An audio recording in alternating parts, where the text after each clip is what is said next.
മോഷണ ബൈക്കുകളിൽ സഞ്ചരിച്ച് പെട്രോൾ പമ്പുകളിൽ മോഷണം നടത്തുന്ന സംഘത്തിലെ യുവതി അറസ്റ്റിൽ. പാലക്കാട് തിരുനെല്ലായി സ്വദേശി ഫരീദയെയാണ് പാലക്കാട് നോർത്ത് പോലീസ് അറസ്റ്റ് ചെയ്തത്. കേസിൽ ഫരീദയുടെ സുഹൃത്തും ചാവക്കാട് സ്വദേശിയുമായ റിൻഷാദിനെ നേരത്തെ അറസ്റ്റ് ചെയ്തിരുന്നു.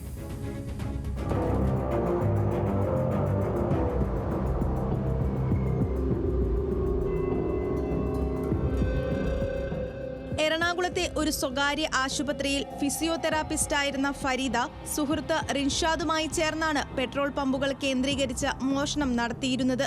മാർച്ച് 31-ന് പാലക്കാട് കൊടുന്തിരപ്പള്ളിയിലെ പെട്രോൾ പമ്പിൽ നിന്ന് 20,000 രൂപയും ടാബും മോഷണം പോയിരുന്നു. കേസിൽ ചാവക്കാട് സ്വദേശി റിൻഷാദിനെ പാലക്കാട് നോർത്ത് പോലീസ് അറസ്റ്റ് ചെയ്തു. തുടർന്ന് നടത്തിയ ചോദ്യം ചെയ്യലിലാണ് കൂട്ടുപ്രതിയായ ഫരീദ പിടിയിലായത്.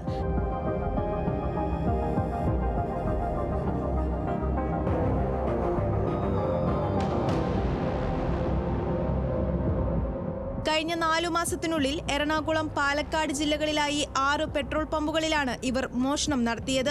മുഖ്യപ്രതിയായ റിൻഷാദിനൊപ്പം മോഷണം നടത്താനും മോഷണ വസ്തു വിൽക്കാനും ഫരീദയും ഒപ്പമുണ്ടെന്ന് പോലീസ് പറഞ്ഞു.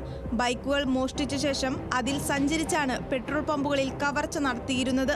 മാർച്ച് 29-ന് കോയമ്പത്തൂരിൽ നിന്നും മോഷ്ടിച്ച ബൈക്കിലെത്തിയാണ് 31-ന് പാലക്കാട് കൊടുന്തിരപ്പള്ളിയിൽ മോഷണം നടത്തിയത്.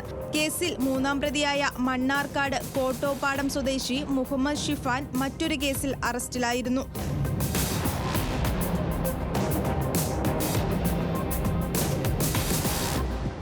ന്യൂസ് മലയാളം, പാലക്കാട്.